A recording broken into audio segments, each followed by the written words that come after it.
Olá pessoal, aqui é o Max novamente. Hoje eu quero falar com vocês sobre o TORD 11. Isso mesmo, vamos falar novamente sobre o TORD 11, que é um fundo controverso aí administrado pela gestora aí. A gestão do TORD 11 fica em cargo da Hectare, que é uma problemática gestora que tem complicado a situação de alguns fundos imobiliários.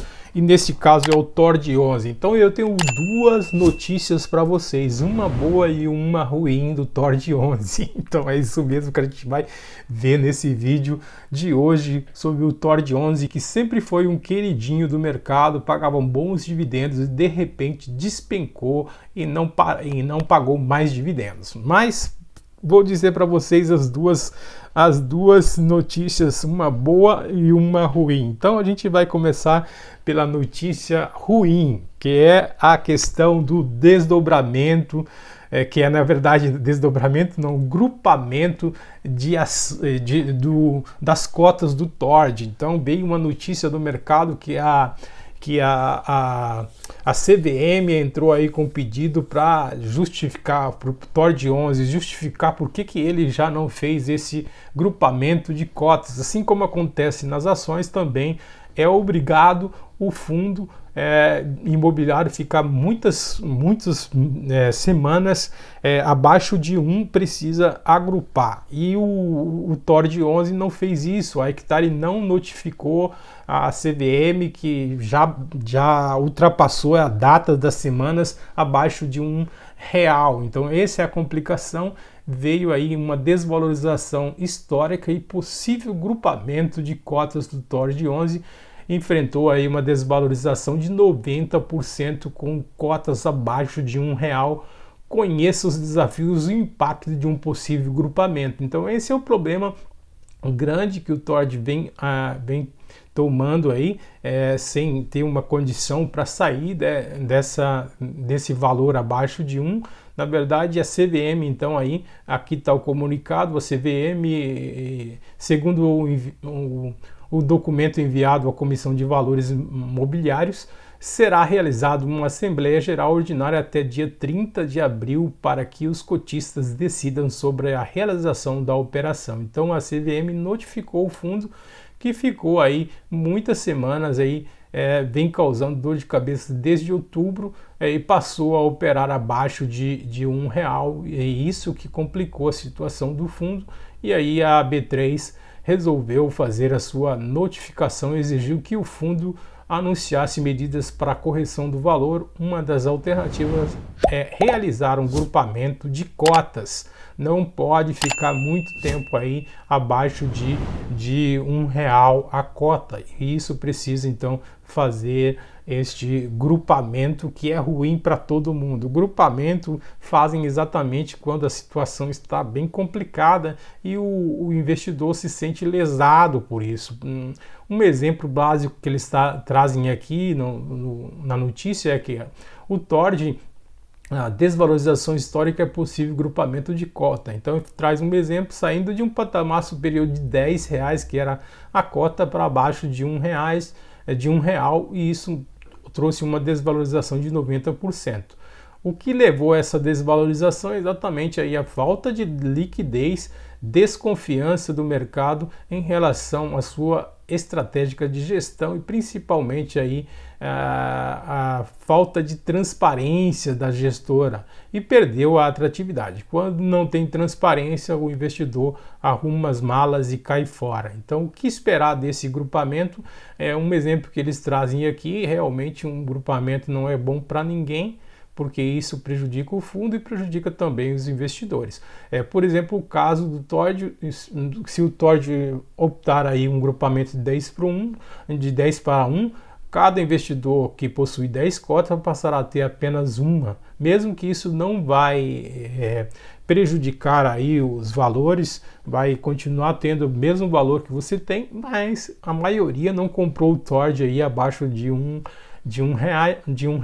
mas acima de R$1. E isso é ruim, porque quando faz o grupamento, 10 cotas vira uma, então essa uma cota vai valer R$2, R$3, e para o Tord atingir isso novamente é complicado, né? Então, para você pegar as 10 cotas que você tinha e ela transformou em uma, então o valor dessa cota vai ser maior. Então o fundo precisa atingir esse valor para você ter o mesmo valor referente às 10 cotas, uma cota referente a 10 cotas, e isso dificulta em muitas ações que fizeram isso até hoje não voltou ao patamar. Por exemplo, a IRB, que fez o grupamento, e hoje custa, acho, se não me engano, 200 e pouco uma ação, e nunca vai chegar a esse patamar.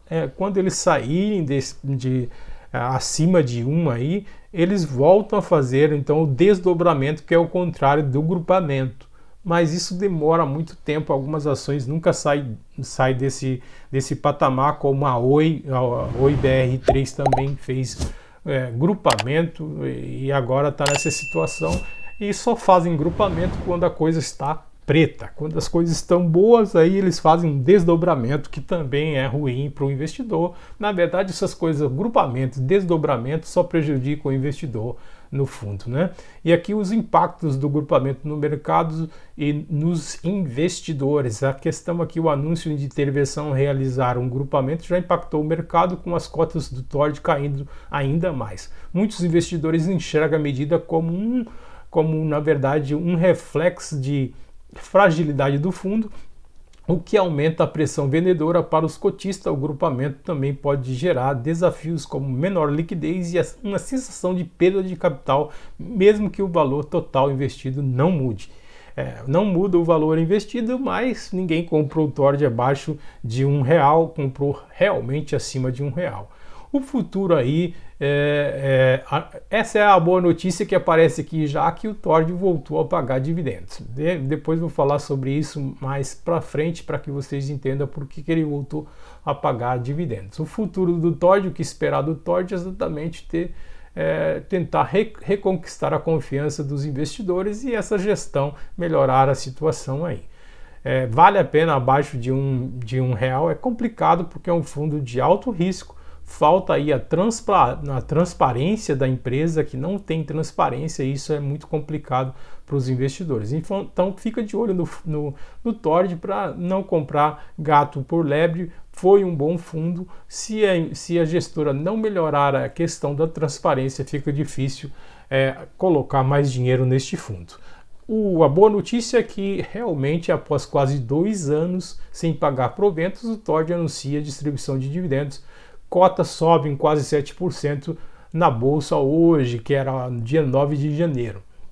Ele só pagou esses dividendos porque deve ser aí que é obrigatório pagar 95% a cada semestre. Então foi o fim de semestre, então sobrou uma graninha no cofre do Tord e ele resolveu pagar os dividendos, mas foi abaixo aí de 0,05 por cota, na verdade 0,0049 por cota, que o Tord vai distribuir para os seus investidores, vai pagar dia 15 de janeiro.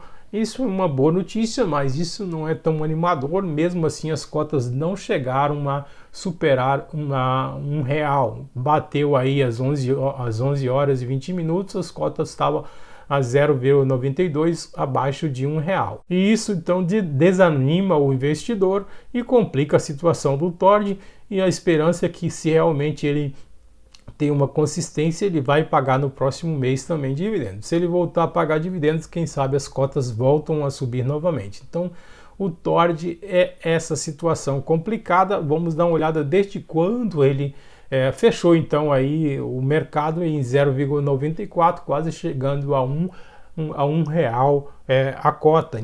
Quem sabe supera R$1 e aí não precisa fazer o grupamento. Olha só o desconto do fundo, está valendo aí o P sobre VP 0,14 centavos, quase, não 14 centavos, mas 0,14 pontos percentuais, que realmente é uma pichincha, mas em relação ao valor patrimonial por cota, que está R$6,71.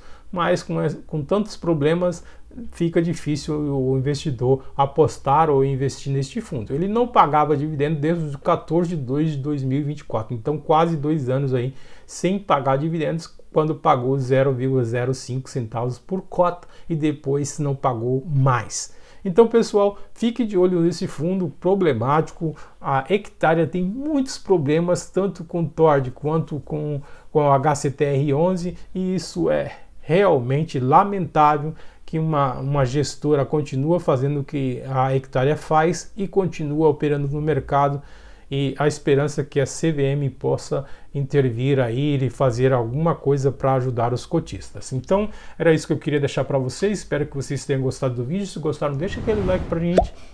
Se inscreve aí no nosso canal, compartilha esse vídeo com mais pessoas e não esqueça de ativar o sininho para receber novas notificações, para que juntos possamos ajudar o Brasil a investir com segurança e sucesso. Aquele abraço, fique com Deus e até a próxima!